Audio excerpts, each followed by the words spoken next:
علیکم ورحمۃ اللہ وبرکاتہ۔ الحمد للہ وکفا وسلام علی حبیبہ المصطفیٰ، اما بعد فاعوذ باللہ من الشیطان الرجیم، بسم اللہ الرحمن الرحیم۔ فبما رحمۃ من اللہ لنت لهم ولو كنت فظا غلیظ القلب لانفضوا من حولک، صدق اللہ مولانا العظیم۔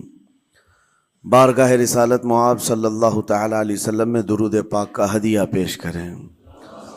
اللہم صلی علی سیدنا و مولانا محمد معدن الجود والکرم وآلہ واصحابہ الکرام وابنہ الکریم وبارک وسلم صلاۃ دائمۃ سرمدا ابدا۔ عزیزان گرامی وقار، انسان کو اللہ تبارک و تعالیٰ نے جو خصوصیات عطا کی ہیں اس میں خاص طور پر زبان اور بیان کی خصوصیت بہت اہم ہے۔ شیخ سعدی رحمۃ اللہ تعالی علیہ فرماتے ہیں، تا مرد سخن نہ گفتہ باشد، عیب و ہنرش نہ ہفتہ باشد۔ جب تک آدمی بات نہیں کرتا اس کی اچھائی بھی چھپی رہتی ہے، برائی بھی چھپی رہتی ہے۔ انسان اپنے کلام سے، اپنی بات سے سمجھ میں آ جاتا ہے کہ کس کیٹیگری کا ہے، کس لیول کا ہے۔ اس کی گفتگو کے آداب اس کی حقیقت بتاتے ہیں، بلکہ یہاں تک کہ اس کے نسب کا بھی پتہ لگا لیا جاتا ہے اور اس کی تربیت کا بھی اندازہ ہو جاتا ہے۔ حضرت لقمان حکیم سے پوچھا گیا نیکی کس کا نام ہے، تو آپ نے فرمایا دو چیزیں اور بہت چھوٹی ہیں۔ نیکی دو چیزیں ہیں جو بہت چھوٹی ہیں۔ کہا کیا ہے؟ کہا کہ ملاقات میں لوگ اپنے بھائیوں سے مسکرانا اور نرم گفتگو کرنا۔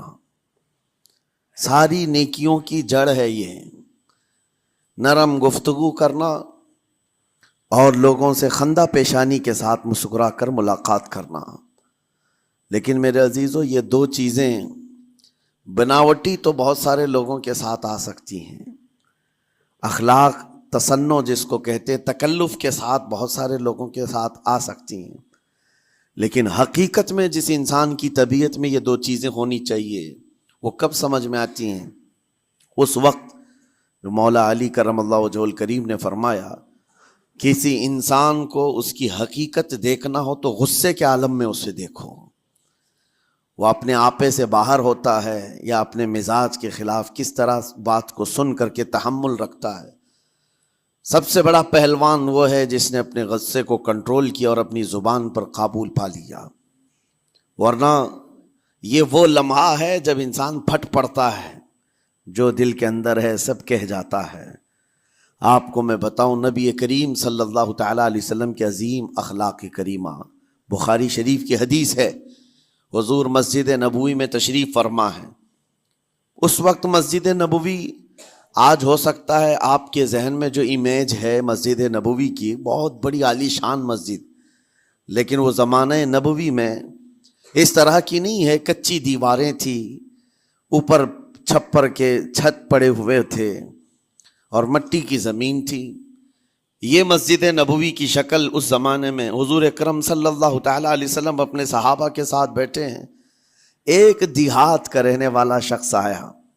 ایک بات یاد رکھیں کہ دیہات میں، گاؤں میں رہنے والوں کے اخلاق اور تمیز میں بڑا فرق ہوتا ہے، ان کے ہاں آداب کی کمی ہوتی ہے۔ وہ شخص آیا اور مسجد نبوی میں آ کر حضور صلی اللہ علیہ وسلم سے کچھ بات چیت کیا اور تھوڑی دیر کے بعد مسجد میں ہی کھڑے ہو کر پیشاب کرنا شروع کیا۔ بخاری شریف میں یہ حدیث موجود ہے۔ جب مسجد نبوی میں کھڑے ہو کر پیشاب کرے تو صحابہ اکرام سب دیکھ کر کے دوڑانے لگ گئے، خذوہ خذوہ، پکڑو اس کو، پکڑو اس کو، اور صحابہ دوڑاتے تھے، وہ پیشاب کرتے ہوئے بھاگتا تھا پوری مسجد میں۔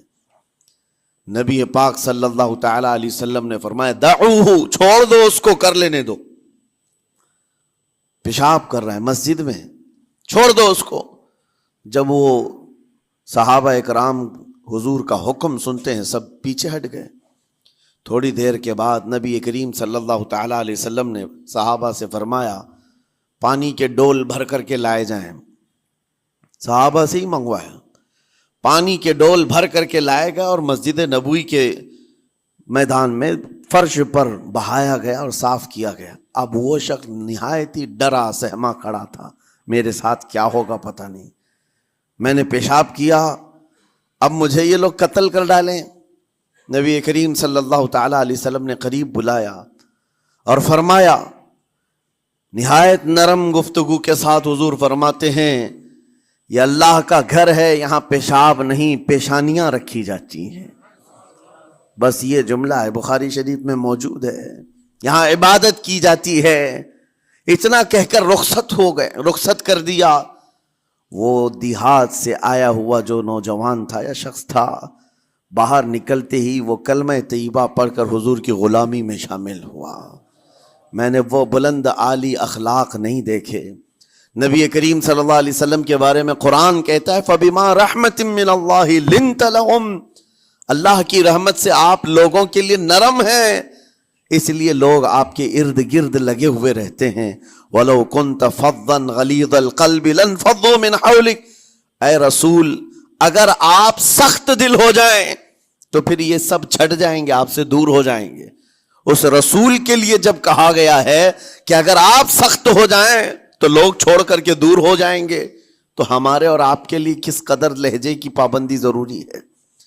ہاں عزیزان گرام وقار, اپنی گفتگو, اپنے کلام, اپنی بات چیت سے آپ اپنے سلیقے بتاتے ہیں. گالی گلوچ کرتے ہوئے جن کی صبح شامیں ہوتی ہیں, ان کو دیکھ کر کے ہی پہچان میں آ جاتا ہے کس گھر سے یہ تعلق رکھتا ہے, کہاں ان کی تربیت ہوئی ہے, کس طرح ان کے آداب سکھائے گئے. اسی لیے میرے عزیزو, بچوں کو آوارہ بھی نہ چھوڑ دینا کہ وہ اپنی زبان گلی کوچوں سے سیکھ کر کے جائیں. کل کو ہوگا یہ کہ اس کی زبان کی وجہ سے لوگ تمہیں تان و تشنیع کریں گے, اس کا باپ ایسا ہوگا اس لیے بچہ ایسا ہے, اس کی ماں اس طرح ہوگی اس لیے اس کی گفتگو ایسی ہے.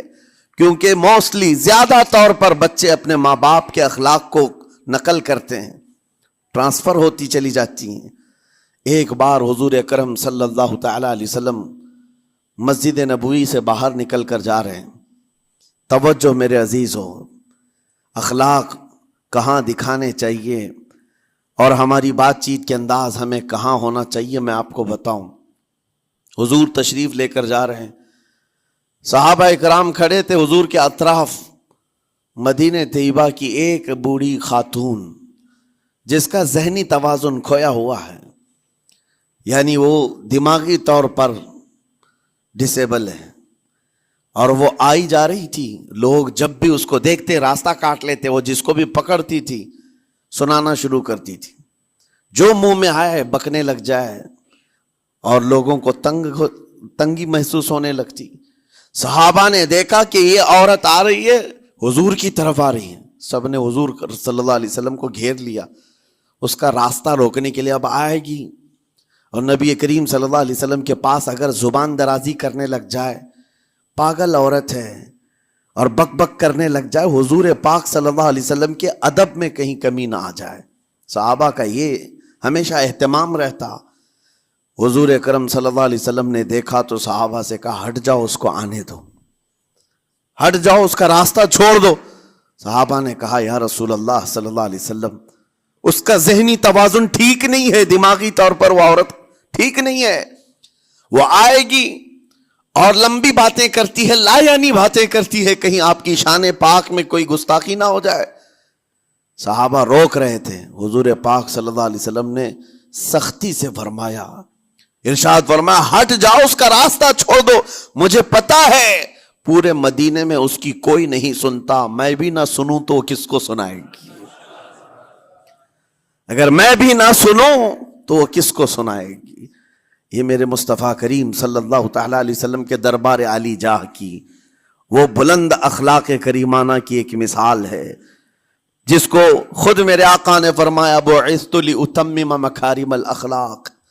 عزیزان گرام وقار, لوگوں کے آج حالات ایسے ہیں کہ اچھے لوگوں کے ساتھ اخلاق الگ دکھائے جاتے ہیں, چھوٹے لوگوں کے ساتھ اخلاق الگ دکھائے جاتے ہیں. اسٹیٹس کا آدمی ہو تو اس کے ساتھ ملنے کے طریقے الگ ہیں, اور غریب کوئی آ جائے، فقیر کوئی آ جائے تو اس سے ملنے کا انداز الگ ہو جائے، یہ نہ ہو۔ یہ ہم سب کے لیے نصیحت ہے۔ اسی ممبئی کی سرزمین پر میں آپ کو بتاؤں، ایک ماہم شریف میں بزرگ حاجی صاحب ہوا کرتے تھے، آج سے تقریباً 10-12 سال پہلے کی۔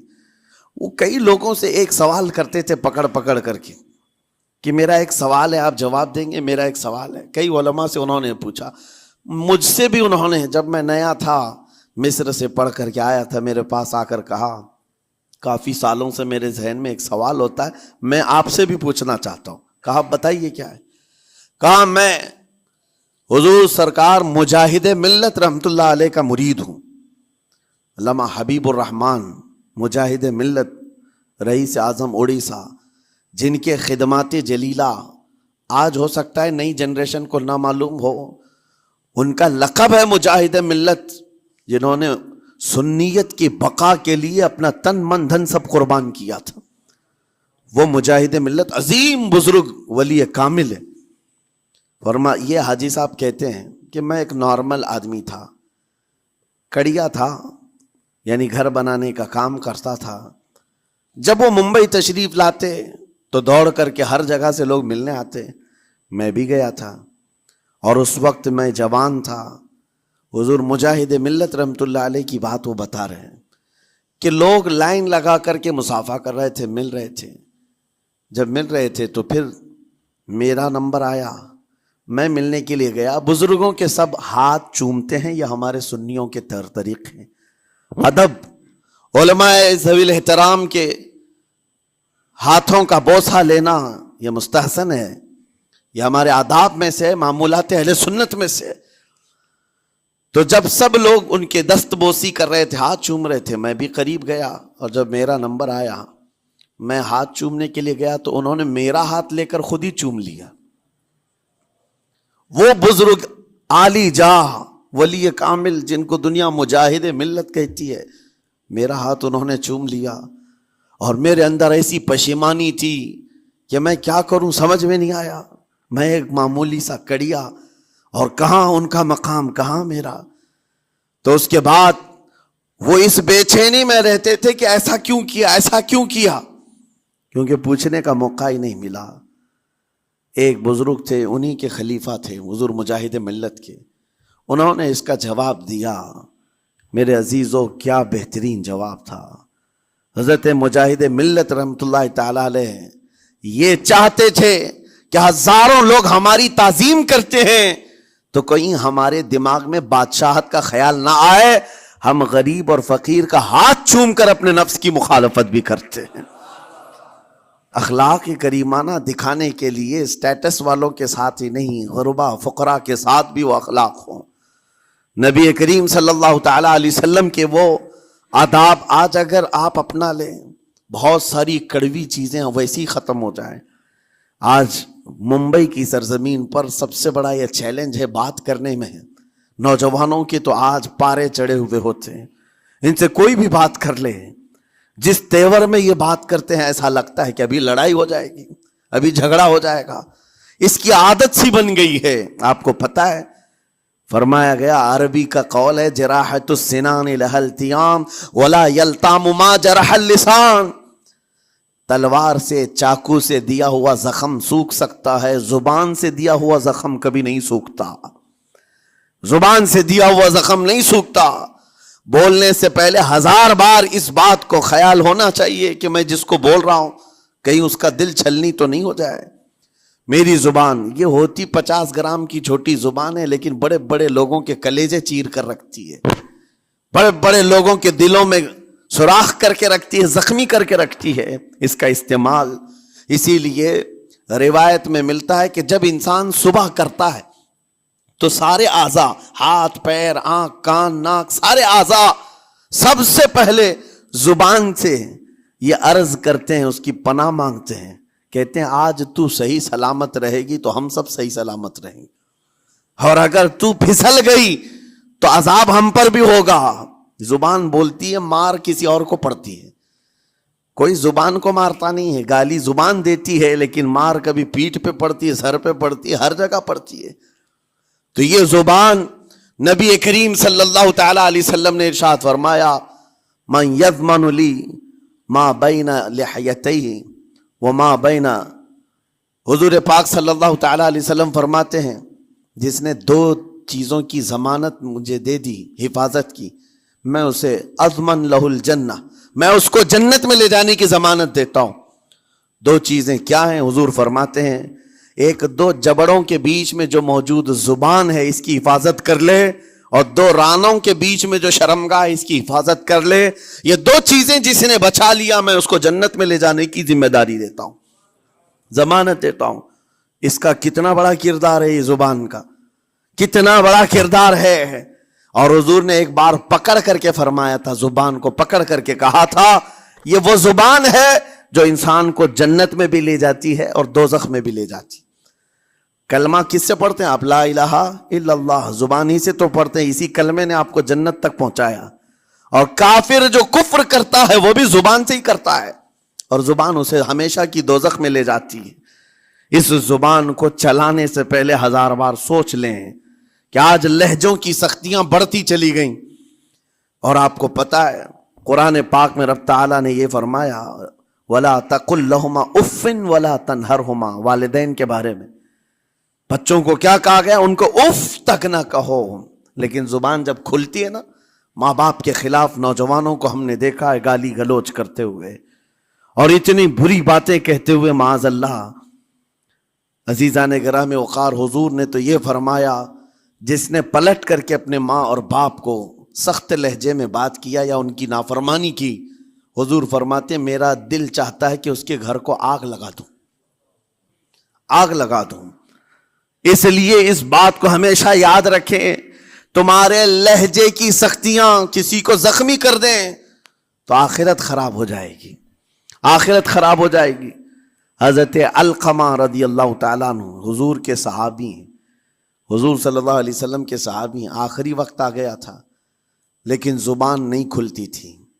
حضور پاک صلی اللہ علیہ وسلم کے پاس سفارش لائی گئی کہ آپ کے وہ ساتھی ہیں انتقال کر رہے ہیں لیکن زبان پر کلمہ بھی نہیں آتا۔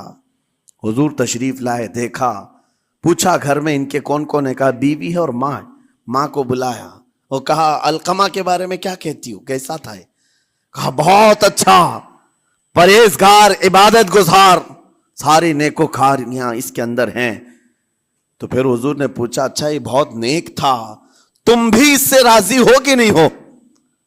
ماں نے کہا میں نہیں راضی ہوں، میں راضی نہیں ہوں۔ کہا کیوں، وجہ کیا ہے؟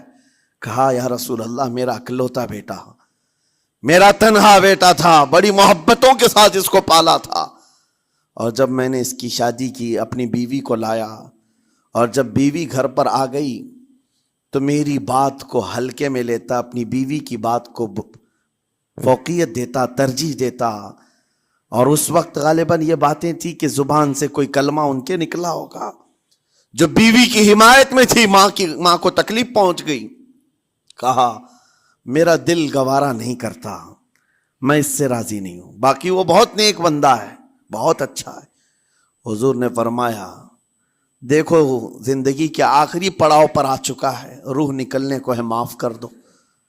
وہ بھی صحابیہ تھی، انہوں نے کہا آقا آپ کا حکم ہے یا مشورہ ہے؟ اگر حکم ہے تو پھر ماننا ہے۔ حضور نے فرمایا نہیں، حکم نہیں، مشورہ ہے۔ کہا مشورہ ہے تو پھر دل نہیں چاہتا، دل نہیں چاہتا۔ حضور نے فرمایا صحابہ سے کہ لکڑیاں جمع کرو، آگ لگاؤ اور انہیں اٹھاؤ، آگ میں ڈال دو۔ آگ دہکائی گئی تو ماں کی ظاہر سی بات ہے ممتا بے چین ہو گئی۔ کہا ان کو میرے سامنے آگ میں ڈالیں گے؟ کہا ہاں، اس سے بہتر ہے کہ وہاں جلے گا، یہاں جلے۔ وہ ماں کہتی آقا آپ گواہ ہو جائیں، میں اپنے بیٹے کو معاف کرتی ہوں۔ ادھر معاف کیا، ان کی زبان پر کلمہ طیبہ جاری ہوا۔ میرے عزیزو یہ بتانا مقصود اس لیے ہے کہ زبان سے دیے ہوئے زخم خواہ والدین کو ہوں، یہ معمولی نہیں ہوتے۔ ہو سکتا ہے آخری وقت تمہاری زبان بند ہو جائے اور کلمہ طیبہ بھی نہ جاری ہو، زبان کھلنے بھی نہ لگے، یہ حالات آ جائیں گے۔ اس لیے اپنی زبان کا کنٹرول برقرار رکھو، کس سے کیا کہنا ہے۔ ابھی میں اس کا دوسرا پارٹ بھی بتاتا ہوں زبان کے استعمال کا۔ یہ نرمی لہجے کے اندر ہونا بہت ضروری ہے، لیکن کچھ جگہوں پر سختی کی اجازت ہے، لیکن وہ مقامات الگ ہیں۔ نرم لہجہ حضور پاک صلی اللہ تعالی علیہ وسلم کے فرامین میں سے ہے۔ ایک بات بڑی بغداد مقدسہ میں نے ایک ولی پاک کی زیارت کی، ان کے آستانے پر بھی میں ابھی بیان کیا تھا۔ حضرت بہلول دانا مجذوب بزرگ تھے، اور بغداد کی گلیوں میں کہیں پر بھی بیٹھ جاتے تھے، اور جو جانکار تھے وہ سمجھتے تھے یہ اللہ والا بندہ ہے۔ مجذوب کس کو کہتے ہیں؟ جس کی یاد الہی میں عقل فنا ہو گئی، ختم ہو گئی، اللہ کے ذکر میں اور اللہ کی یاد میں اپنے آپ کو فنا کر دیا ہے، اس کے اوپر شریعت کا قلم نہیں۔ ظاہر سی بات ہے شریعت کے سارے احکام اس پر ہیں جس کی عقل سلامت ہے۔ عاقل ہو، بالغ ہو تو نماز فرض ہے نا، عقل ہی نہیں ہے تو وہ مجذوب ان اولیاء کو کہتے ہیں۔ لیکن ان کے بارے میں حدیث میں ہے، اللہ کے نبی نے فرمایا وہ ایسے بندے ہیں کہ اگر اللہ کو قسم دے دیں کسی بات کی، اللہ ان کی قسم پوری کرتا ہے۔ وہ بہلول دانا بیٹھے ہوئے تھے، بغداد کا ایک مشہور تاجر تھا، لیکن خستہ حال تھا، بہت نقصان اٹھا چکا تھا، خسارے میں چل رہا تھا، بزنس پورا لاس میں، اور وہ پریشان حال بہلول دانا کے پاس آیا، گڑ گڑایا، کہا کہ حضور مجھے بچا لیں، رحم کر لیں، میں تاجر ہوں، لٹ گیا ہوں، لاس میں ہوں، کچھ آپ فرما دیں، میں کیسے اس بھنور سے نکلوں؟ بہلول دانا نے دیکھا، کہا ٹھیک ہے کچھ پیسے بچے ہیں؟ کہا ہاں ہے، وہ بس اتنا سرمایہ ہے کہ مال لیتا ہوں پھر بیچ دیتا ہوں، نفع نہیں ہوتا۔ بہلول دانا نے کہا ایک کام کر، کالا کپڑا جتنا ملتا ہے سب خرید لے، پورے شہر سے کالا کپڑا جہاں جہاں مل جائے سب لے کر اسٹاک کر لے۔ کہا جی حضور آپ نے جیسا فرمایا۔ گیا، جتنا سرمایہ تھا سب لگا دیا، کالا کپڑا خرید کر ایک جگہ اسٹاک کر دیا۔ اللہ والے کا حکم تھا، لیکن ہوا یہ کہ بغداد کا معمول تھا، 8 دن گزرے نہیں تھے کہ وہاں وقت کے حاکم کا انتقال ہوا، اور جب حاکم کا انتقال ہوتا تو شہر کے جتنے بڑے لوگ ہوتے، رئیس لوگ، وہ اس کے سوگ میں، اس کے غم میں کالا کپڑا پہنتے تھے، اور کالا کپڑا سوائے اس تاجر کے کسی کے پاس نہیں تھا، اور سارے بڑے لوگ پیسوں سے اس کے پاس کالا کپڑا خریدنے آئے، یہ منہ بولے قیمت پر، جیسے تیسے جتنی قیمت پر بولے سب خرید کر لے جاتے، اور پل بھر میں ایک دن کے اندر وہ بہت بڑا کروڑ پتی بن گئے، بہت مال آ گیا۔ یہ بات یاد رکھیں، اللہ مال دیتا ہے، اس کے بعد پھر آزمائش بھی ہوتی ہے۔ مال اتنا آ گیا، اب لے کر کے مستیاں تھیں، چند دن گزرے، ظاہر سی بات ہے مال کو بڑھانے کی تمنا ہر ایک کی ہوتی ہے، کوئی یہاں پر اینڈ کرنے والا نہیں ہے دنیا میں، چاہے اس کا بزنس اربوں پر بھی پہنچ جائے، اسے آگے پہنچنا ہے۔ چند دن گزرے تھے، 8-10 دن، پھر آیا حضرت بہلول دانا کو ڈھونڈتے ہوئے، ایک جگہ میدان میں یہ مجذوب بزرگ بیٹھے مل گئے، آیا اور کہا او دیوانے بتا اب کیا خریدوں؟ پیسہ بہت ہے ابھی میرے پاس، بتا دیوانے اب کیا خریدوں؟ انہوں نے دیکھا، کہا کہ لہجہ تو بدلا ہوا ہے، پیسہ بہت زیادہ تھا، کہا کہ ٹھیک ہے کوئی بات نہیں، اللہ والوں کو ان سب چیزوں سے کوئی لینا دینا نہیں۔ آپ نے کہا مال جتنا ہے تیرے پاس سب لے کر کے خربوز خرید لے، تربوز خرید لے، جس کو کلنگڑ کہتے ہیں، تربوز پورے خرید لے۔ اس نے کروڑوں کی جائیداد پورے تربوزوں میں لگا تھی، سب تربوز خرید کر سٹاک کر دیا ایک جگہ، اور اس کے گمان میں یہی تھا کہ چند دن گزریں گے، کوئی ایسا ہی حادثہ ہوگا جب تربوز منہ مانگی قیمت پہ لوگ خریدیں گے اور میں بیچوں گا۔ پورا مال تربوز میں لگایا، 2 دن 4 دن 6 دن 8 دن گزرے، کوئی حادثہ نہیں۔ ادھر تو تربوز سڑنے لگ گئے، وہ تو زیادہ دن سٹاک نہیں کیے جا سکتے، سڑن شروع ہو گئی۔ پھر تھوڑے دنوں کے بعد پورے کے پورے سڑ گئے، کروڑوں کا مال تربوز میں سڑ کے چلا گیا۔ وہ کچھ بھی نہیں سکا، کچھ نہیں کر سکا، واپس چیختا چلاتا اسی حالت میں آیا، پہلے سے بھی زیادہ بدتر حالت میں آ گیا ہوں۔ دوڑتے ہوئے آیا، حضرت بہلول دانا کو ڈھونڈتے ہوئے، کہاں ہیں؟ وہ اسی جگہ بیٹھے ہوئے مٹی میں بیٹھے رہتے تھے، قریب آیا اور کہنے لگا کہ آپ نے میرے ساتھ ایسا کیوں کیا بہلول؟ بہلول دانا نے کہا کیا ہوا؟ کہا میں تو لٹ گیا، تربوز میں پیسے لگائے آپ کی وجہ سے اور پورے سڑ گئے۔ بہلول دانا نے کہا میں نے تو کچھ نہیں کیا، پہلے تو تجھے نفع ملا تھا وہ تیرے لہجے کی وجہ سے، اب خسارہ ہوا ہے تیرے لہجے کی وجہ سے۔ پہلے جو آیا تھا بات کرنے کے لیے اس وقت تیری تمیز الگ تھی، تیری تہذیب الگ تھی، اخلاق الگ تھی، گڑ گڑا کر کہا تھا کہ میں لٹ گیا ہوں آپ رحم کر دیں۔ دوسری بار آ کر کے کیا کہا؟ او دیوانے بتا کیا خریدوں؟ لہجہ بدل گیا تو پوری حیثیت بدل گئی۔ زبان ہماری اونچائی پر بھی لے جاتی ہے اور نیچے بھی لے آتی ہے۔ اس بات کو ہمیشہ ملحوظ رکھیں کہ اس زبان سے بہت سارے لوگ نفع بھی اٹھاتے ہیں، بہت سارے لوگوں کو نقصان بھی ہوتا ہے۔ لیکن ساتھ میں یہ بات بھی عرض کروں، نرم گفتگو کرنے کا عادی ہر ایک کو ہونا چاہیے، نرم گفتگو کرنے کا عادی ہر ایک کو ہونا چاہیے، اس کی نیکیوں کی علامت ہے، اس کے اخلاق کی علامت ہے۔ لیکن ساتھ میں امام شافعی رحمت اللہ تعالی علیہ نے یہ بھی فرمایا، چاہے جتنی بھی نرم طبیعت ہو انسان کی، اللہ اور اس کے رسول کے لیے غیرت ہونی چاہیے۔ اللہ اس کے رسول کے خلاف بات سنے تو پھر نرم لہجے کا استعمال نہ کرے، پھر وہ بزدلی کہلائے گی، وہ بزدلی کہلائے گی۔ آج میں ایک بات یہ بھی بتا دوں، بہت سارے لوگ یہ سمجھتے بھی ہیں، ابھی چند دن قبل میں ماررہ مطہرہ میں بیان کیا اخلاق کے اولیاء اکرام کے مذہب و مسلک پر، اور پچھلے 15 سالوں سے میں نے بہت سارے خطابات کیے ہیں اخلاق پر، معاشرے کی برائیوں پر، لیکن ابھی چونکہ چند دنوں میں جلسے پروگرام بہت سارے ہو گئے اور عظمت ناموس رسالت پر زیادہ گفتگو ہونے لگی تو لوگوں میں ایک امیج الگ بیٹھی ہوئی ہے۔ اور ابھی ہم نے اخلاق حسنہ پر گفتگو کیا کی 8 دن پہلے، ایک بزرگ نے مجھ سے پوچھا ایسی بھی تقریر کرتے ہیں آپ ایسی بھی تقریر کرتے ہیں، یعنی نرم گفتگو بھی کرتے ہیں؟ مطلب یہ ہے کہ ہماری امیج ایسی بنا کر رکھیں کہ ہم ہر وقت چلاتے ہی رہتے ہیں، ہر وقت للکارتے ہی رہتے ہیں۔ میرے عزیزوں میں یہاں پیغام دینا چاہتا ہوں، ہم قرآن کے اس آیت پر عمل کرنا چاہتے ہیں جو مولا نے فرمایا اشداء علی الکفار رحماء بینہم، مومنین کی شان ہے، صحابہ کی شان ہے، وہ کافروں پر سخت ہوا کرتے ہیں اور مومنوں کے لیے نرم دل ہوا کرتے ہیں۔ زبان کی نرمی ایمان والوں کے لیے ہے، زبان کی نرمی محبت مصطفیٰ کے لیے ہے، عاشقان مصطفیٰ کے لیے ہے، ساتھ میں زبان کی سختی کفار و مشرکین کے لیے ہے، گستاخان رسول کے لیے ہے۔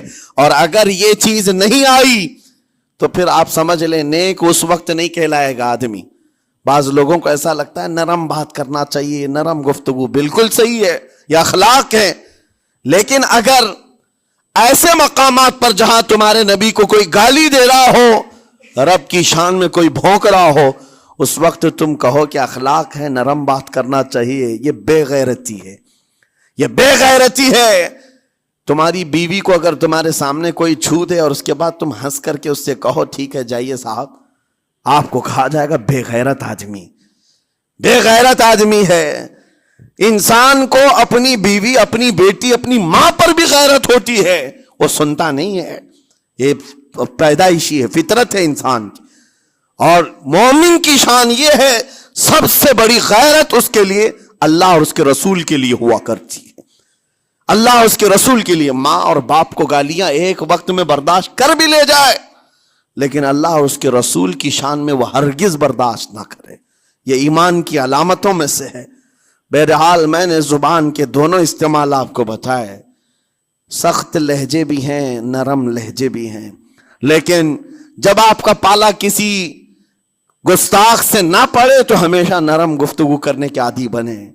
مومنین میں نرم لہجے کا اختیار ہمیشہ رہے، اس سے اخلاق آپ کے بتائے دکھائے جاتے ہیں، اس سے آپ کے اخلاق معلوم ہوتے ہیں، ساتھ ہی معاشرے میں نرمی اور محبت کا ماحول بھی قائم ہوتا ہے۔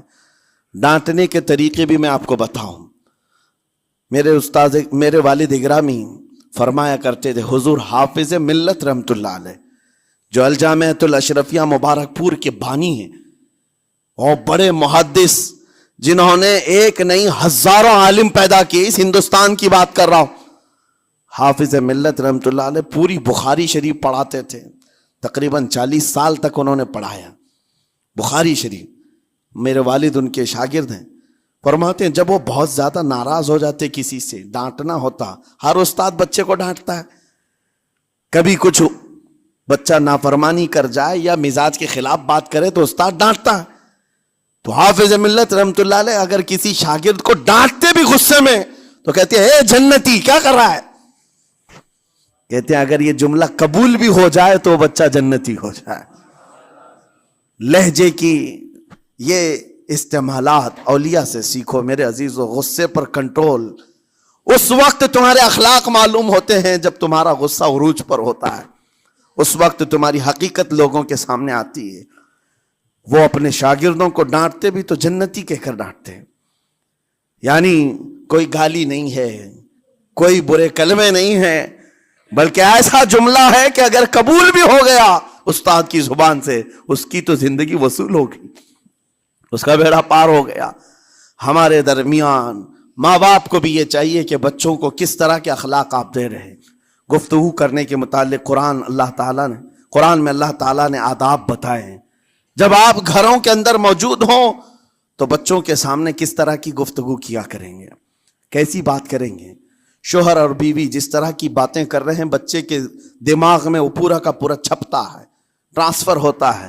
اسی لیے کہا گیا ایڈلٹ گفتگو کبھی بھی بچوں کے درمیان نہیں کی جائے گی. جو میچورٹی میں نہیں ہے ان بچوں کے سامنے ماں اور باپ بیٹھ کر کے کلام بھی نہ کریں، بات نہ کریں. معاشرہ تو آج ایسا ہے، سب پوری فیملی لے کر کے بیٹھے ہوئے ہیں، اور حد تو یہ ہے کہ گندی فلمیں سامنے لگی ہوئی رہتی ہیں. وہ کیسے بچا پاؤ گے؟ 4 سال 5 سال کے بچے کے اندر بھی وہ گفتگو، وہ مکالمات، ایک دوسرے سے بات کرنے کی تمیزیں، وہ سب وہاں سے سیکھتا آ رہا ہے. گھروں کے اندر ماحول کو تبدیل کرنے کے لیے آپ کی اپنی زبان پر کنٹرول اور اپنے بچوں کی تربیت اور ان کی زبان پر کنٹرول بہت ضروری ہے. پھر دیکھنا آپ یہ معاشرہ پیدا کر کے کل کو آپ کا بچہ نکلے گا، اس کی تمیز، اس کے اخلاق پر ہر کوئی اش اش کرے گا. چند دنوں کی محنت ہے آپ کی، لیکن بچے جب سلیقے کے ساتھ گفتگو کریں تو لوگوں کا دل جیت لیا کرتے ہیں. بات کرنے کے آداب ایسے ہیں کہ لوگ دل جیت لیا کرتے ہیں. یہ میرے استاد گرامی مصر کے رہنے والے تھے. جب خطابت ہمیں سکھا رہے تھے گفتگو کرنے کے آداب، تقریر کرنے کے آداب، تو ایک امام غزالی کا قول تھا کلم الناس علی قدر عقولہم، لوگوں سے ان کی عقل کے مطابق بات کرو. اس پر وہ سمجھاتے ہوئے ہمیں ٹریننگ دیتے تھے اور کہتے تھے کہ تمہارے پاس آنے والے کئی طرح کے لوگ ہوں گے. اگر تم امام ہو، اگر داعی ہو، خطیب ہو، مقرر ہو، کوئی غریب گھر سے، کوئی بڑے امیر گھر سے، کوئی پڑھا لکھا آئے گا، کوئی جاہل ہوگا، کوئی بدتمیز بھی ہوگا، کوئی نیکوکار، کوئی گنہگار، سب طرح کے مکس مجموعہ تمہارے پاس ہوگا. ان سے خطاب کرنا، ان سے بات کرنا، کس انداز سے بات کرو گے، کیسے ان سے کلام کرو گے. میرے عزیزو یہ ہمارا اپنا ہنر نہیں ہے. ہم جو آپ کے سامنے گفتگو کر رہے ہیں یہ ہمارا فن نہیں ہے، یہ اپنا پیدا کیا وہ ہنر نہیں ہے. ہمیں سکھایا گیا تھا صرف اور صرف آپ کو اس مجمع سے اور یہ آئے ہوئے جمع غفیر سے بات کرنے کے لیے ایک ہی اسلوب اپنانا ہے. دیکھنا ہے کہ رسول اللہ کیسے بات کیا کرتے تھے. میرے آقا صلی اللہ تعالی علیہ وسلم کا اسلوب اپناؤ. حضور کے خطبے دیکھو، حضور جب خطاب کرتے، ظاہر سی بات ہے مسجد نبوی میں اس وقت بھی لوگ، ہر طرح کے لوگ آتے، دیہات کے بھی تھے، شہر کے بھی تھے، اعلیٰ دماغ والے لوگ اور کئی الگ الگ قسم کے لوگ آتے. حضور کا خطاب سب کے لیے تھا. عزیزان گرامی، ان سنتوں پر عمل کر کے آج آپ اپنے لہجے کو بہتر بنا سکتے ہیں. بس میری گفتگو کا خلاصہ یہی ہے کہ اللہ تعالیٰ ہمیں زبان کا صحیح استعمال عطا فرمائے، ورنہ یہ زبان کی سختیاں اور اس کی کڑواہٹ ہمیں دوزخ میں بھی لے جاتی ہے، دوزخ تک لے جا سکتی ہے. اللہ تعالیٰ اس کی مکاریاں، اس کی عیاریاں اور اس کی شرانگیزیوں سے ہم سب کی حفاظت فرمائے. ساتھ میں یہ بھی میں بتا دوں، وہ زبان پاک نہیں بولتی، وہ زبان پاک نہیں بولتی جو حلال نہیں کھاتی. یہ بھی بزرگوں نے فرمایا ہے، یہ زبان پاک نہیں بولتی جو حلال نہیں کھاتی. اسی سے ہر کچھ گزرتا ہے، اندر پیٹ میں جاتا ہے. حلال لقمے اس سے گزارو تو زبان پاک بولے، اللہ کا ذکر کرے اور تمہیں زبان میں وہ لذت آنے لگ جائے. لیکن اس سے حرام لقمے گزارتے رہو گے، اس کے لہجے کی سختیاں بھی آ جائیں گی، اس کے اندر کڑواہٹ بھی آ جائے گی، گالی گلوچ، یہ سارے استعمالات یہ زبان کرنے لگ جائے گی. کیوں؟ اس سے حرام لقمے جو گزارے جا رہے ہیں. اس چیز کا بھی خیال ضروری ہے. زبان کو جس طرح کا پیٹرول دو گے ویسی چلے گی یہ گاڑی. جس طرح کا ڈیزل اس کے اندر ڈالتے ہو، حرام یا حلال، یہ بہت معنی رکھتا ہے. اور ایک بات یہ بھی سن کر کے چلے ہیں کہ حضرت سلیمان علیہ السلام کے زمانے میں ایک مناظرہ ہوا تھا علماء کا. بعض لوگوں نے کہا کہ انسان کی ایک جماعت تھی، انسان کی زبان افضل ہے، منہ افضل ہے، اس لیے کہ وہ اللہ کا ذکر کرتی ہے.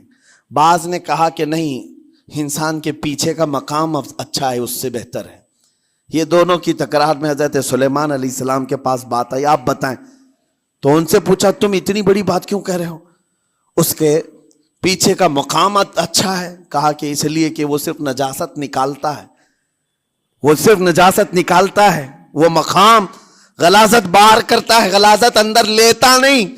زبان غلاظت اندر بھی لیتی ہے، حرام کھاتی بھی ہے، لوگوں کو زخمی بھی کرتی ہے. ان علماء کی دلیل تھی. تب آپ نے فرمایا بات ٹھیک ہے، جس انسان کا زبان پر کنٹرول نہیں، حرام کھاتا ہو اور بد کلامی کرتا ہو، گالی گلوچ ساری چیزیں کرتا ہو، آپ نے فرمایا اس سے بہتر اس کا پیچھے کا مقام ہے. اور جو انسان کنٹرول رکھتا ہے، حلال کھاتا ہے اور لہجے کی نرمی رکھتا ہے، ظاہر سی بات ہے اس کا منہ ہی افضل ہے، اس کی زبان افضل ہے. اب یہ تو فیصلہ سب کا ہے، کس کو کیا چیز اختیار کرنی ہے. عزیزان گرامی اوقات، یہ بہت بڑی بات ہے جو میں آپ کے سامنے کہہ رہا ہوں. زبان کو اگر کسی دوسری جگہ سے کمپیئر کیا جائے تو لگتا ہوگا نرم، یہ بالکل اچنبے والی بات ہے، عجوبے والی بات ہے، یہ کون سا کمپیریزن ہے. وجہ یہی ہے، بعض لوگوں کو ہم نے اتنا گندا بولتے ہوئے دیکھا ہے. اس سے بہتر ہے کہ وہ نہ بولیں. لوگوں کو زخمی کرتے ہیں، کسی کے مقدسات پر حملے کرتے ہیں. اللہ تعالیٰ ان کے زبان کی شرارتوں سے ہماری حفاظت فرمائے. اور کریم خدا ارحم الراحمین مولا اس چیز سے بھی ہمیں حفاظت فرمائے. قیامت کے دن کچھ لوگ صرف اس لیے پکڑے جائیں گے کہ وہ کچھ نہیں بولتے تھے، لیکن وہ جن کے ساتھ رہتے تھے وہ بولتے تھے، وہ لوگ بولتے تھے، اور ان کی وجہ سے یہ خاموش رہنے والا جو ساتھ میں تھا اسے بھی جہنم میں لے جایا جائے گا. اور وہ اس دن کہے گا پکار کر، یا ویلتا لیتنی لم اتخذ فلانا خلیلا، اے کاش میں فلاں کی دوستی نہیں کیا ہوتا تو اچھا ہوتا، آج میں بچ گیا ہوتا. اپنے ماحول کو بچاؤ، جہاں زبان کی خرابی دیکھو اپنے آپ کو بھی بچاؤ اور اس ماحول سے بھی اپنے کو دور رکھو. اللہ کی بارگاہ میں دعا ہے مولا تعالیٰ اس زبان کو خالص اپنے ذکر میں لگائے اور اپنے حبیب پاک کے ذکر میں لگائے. مولا تعالیٰ ہم کو زبان کی بد کلامیوں سے محفوظ و مامون فرمائے. وآخر دعوانا ان الحمد للہ رب العالمین. السلام علیکم.